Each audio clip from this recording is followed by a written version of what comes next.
Morning, we're here at Express with a set of Mclaren 19-inch wheels that we're going to refinish today. Haven't decided 100% if we're doing gunmetal or black, but you'll get to walk through the process and see all the steps. First, we're going to dismount the tires. Then we will check them to see if they are straight and true. Then we will take them back to the strip tank, get all the OEM finish off of them. Then we'll start with a primer, and then we'll decide if we're going black or gunmetal. And then you can watch the refinishing process. And then at the end, I believe we'll have a set of new tires to go on, and then you can watch the balancing process and all that, and then they'll be ready. And they will be for sale. I believe the guy sold them because something happened to the tread on this tire. My opinion is there was a high-speed run of sorts. Somebody got a little bit out of control and the tread did not survive, and the owner wanted a whole new set instead of just putting a new tire on there. First world problems, what can I say? All right, so let's go break these tires down.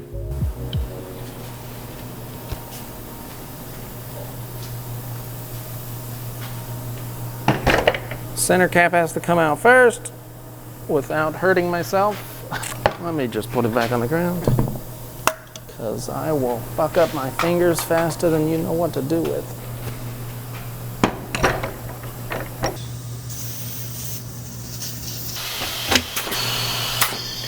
So one of the little super secrets is you want to pull the tire up and over right next to where the sensor should be, although I don't think there's a sensor in there. But that protects the sensor from when the other side of the tire, as you see when this comes up, this is gonna kind of drop down in to where that's where the sensor lives, in that little groove where the tire fits. So having it over here, make sure I don't break the sensor. And then we will very slowly and gently take this super old tire off, even though I don't think we're putting it back on here. What's this? That's acoustic foam. That makes it make less road noise. This squishy, it's just foam. There's nothing special about it. It's just, but that makes the tire probably 30% more expensive, but also 30% quieter. Does that matter? I don't think so, but whatever. So now I'm eyeball checking it to see if it's bent, but for all the users at home, we'll put a dial on it so you can see it.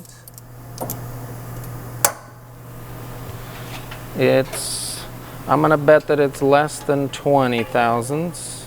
I don't think it's perfectly straight, but it's mostly straight. So we're gonna start.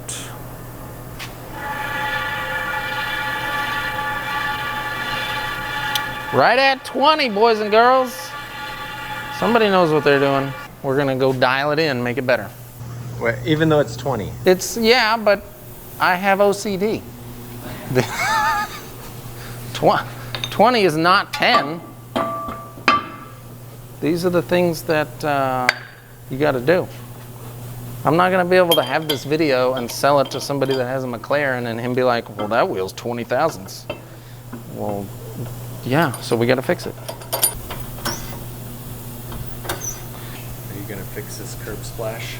That's gonna get stripped.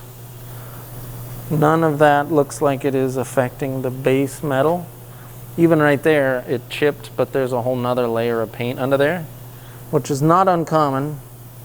Like in the factory they were built, they probably went through the process once, came out the silver color, but they didn't pass QC, so they went back through the process and a whole nother primer, paint, and clear layer went on. As you can see, it's just chipping off. And then what you see is what passed QC. So these will take longer to strip because of that. We're stripping 6 layers instead of 3. Primer, paint, and clear twice. So yeah, you can, from over there, you can see this moving. But on this side, you see the dial.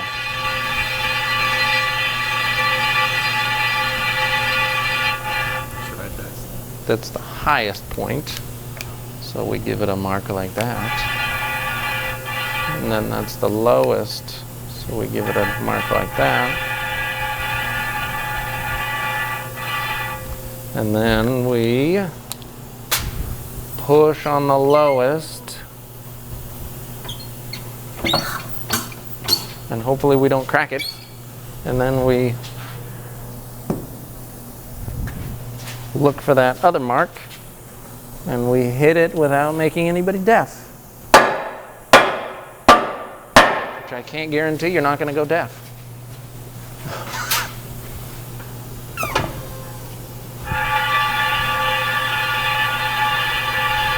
We made it worse. Sometimes you got to make a mess before you can clean up a mess.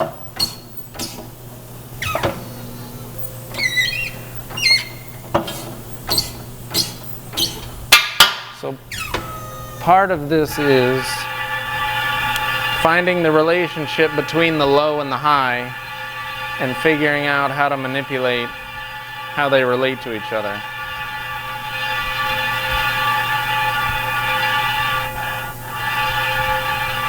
Yeah, we're kind of back to where we were, so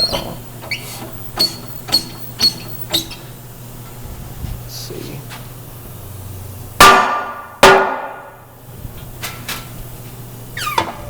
Sometimes you're not hitting it hard enough with the hammer. Sometimes you're not pushing hard enough with the hydraulics.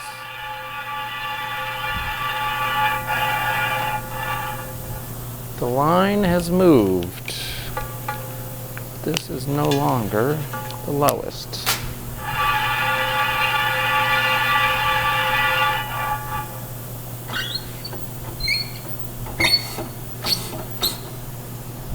And we're only trying to get about 10 thousandths, so we shouldn't need to hit it that hard. Now we're at roughly 10 thousandths.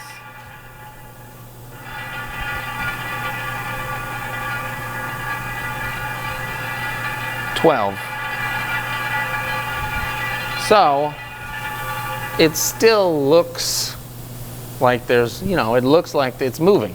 It has out of round. But if you spin it and you just look as it spins, that is dead straight. There's nothing going on there. We'll check our next one and see if it's the same, and I'll give it a spin without the needle on it, and you can see what it looks like.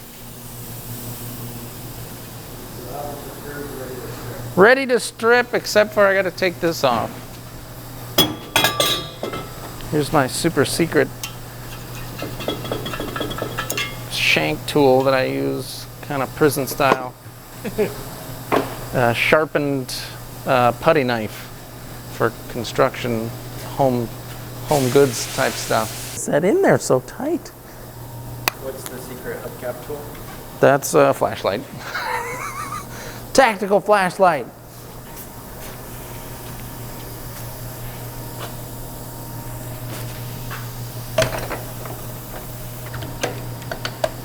I think we missed it on the last one, but my favorite sound in the whole shop is when this guy comes up out of here and I get to take the wheel off. So we'll stay tuned for that. If I'm trying to sell this tire at the end, after I replace it, adding lube to the dismount process will help it come off with a lower risk of ripping because it is an old tire.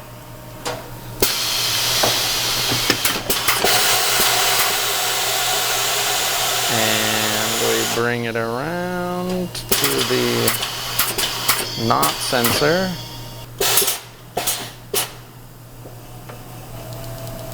Nice and slow. Just go nice and slow. It's not a race. This is my favorite noise in the whole shop.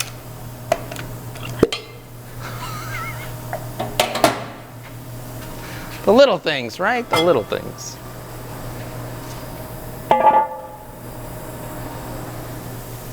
My least favorite noise is when wheels hit the ground.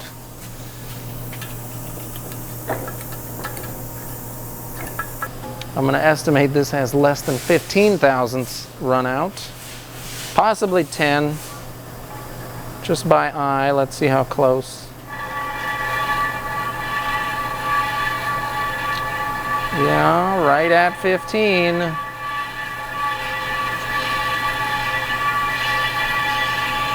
Fifteen thousandths is basically undetectable, as we've seen. So let's get the weights off.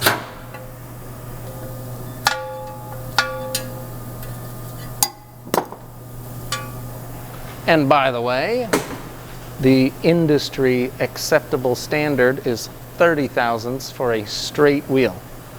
So this is half the spec, so I think that's well within range to not need to straighten it out.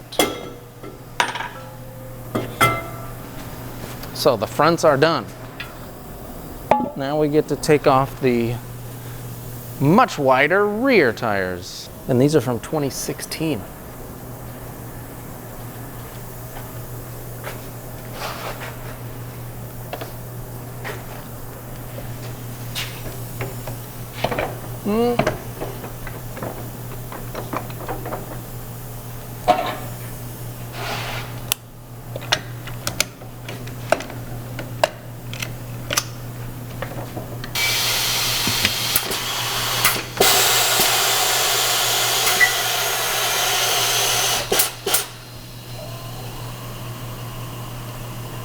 Right, let's see how straight this is.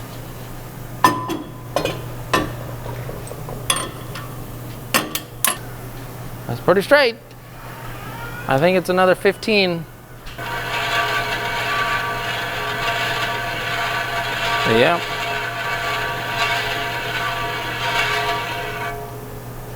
Very nice. Welcome to my $35,000 tire machine. We're going to watch it take this tire off by itself. First thing I have to do is, let's just start over. We're going to unclamp it, and then we're going to reclamp it. Okay, so now it wants to know where we are in time and space. So we are going to index the sensor right in front of this arm. And then we're going to bring the arm down a little bit more. And we're going to line it up right outside of the wheel. We're going to give it a little bit of room for error. And then we're going to say, that's where we're at. So now it's ready for the demount feature. So I'm going to push the go pedal, and then it's going to be off to the races.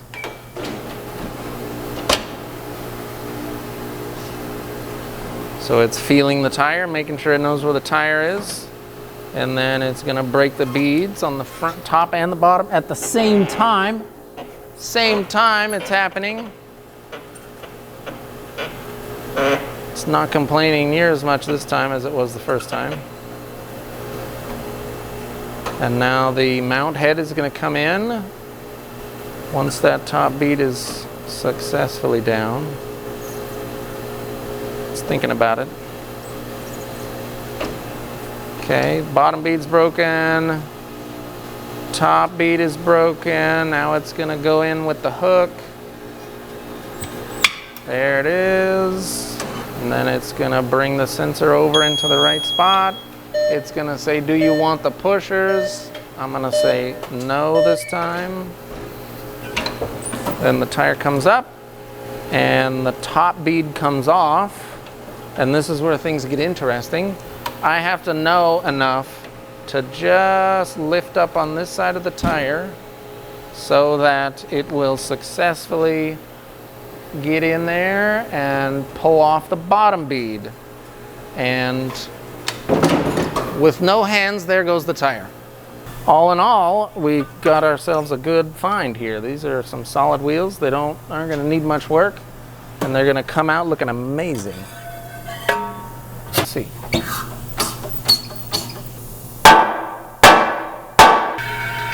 $10, right at 10. Yeah.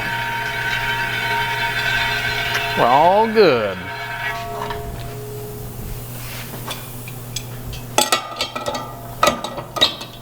And that one did not come loose, as you can see. So we know we're good on that one.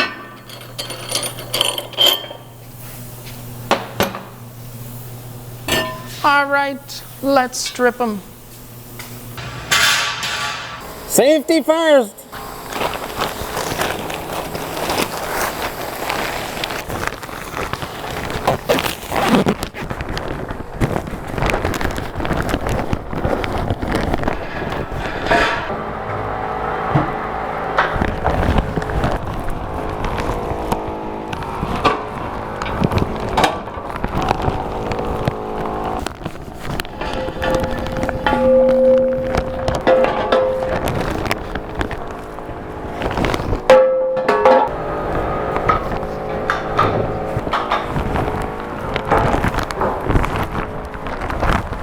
Oh boy.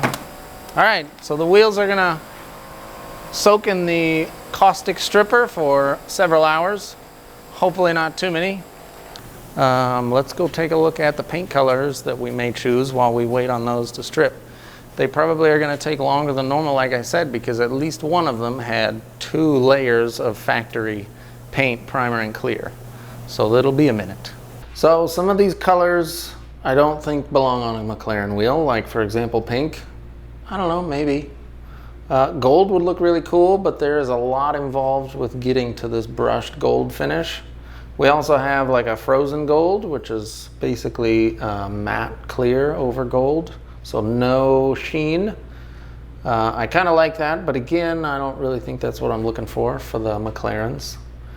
This is our really dark charcoal in stock color. We keep this in stock all the time. It's real popular. It looks great with gloss clear, as you can see there. So this is the same color as this, but this has satin clear. And then this is a bronze, dark bronze with satin clear. I don't really know if I'm feeling any of those. I kind of just got a feeling that maybe white would look good on them, but it's pretty loud. So, but then also McLarens are a loud car. So that might be cool. I'm kind of leaning more towards, well, it's not up here. Normally the wheel I'm looking for is right here, but we're recoating the example. But it is gonna be this color. So it's like a medium silver, not a lot of metallic flakes, so it kind of has a chrome effect to it. So this is what I'm thinking. I may also do a black primer base and then some paint magic to make it just pop. So we're gonna find out what we decide in the next episode, the next segment of our video. We'll put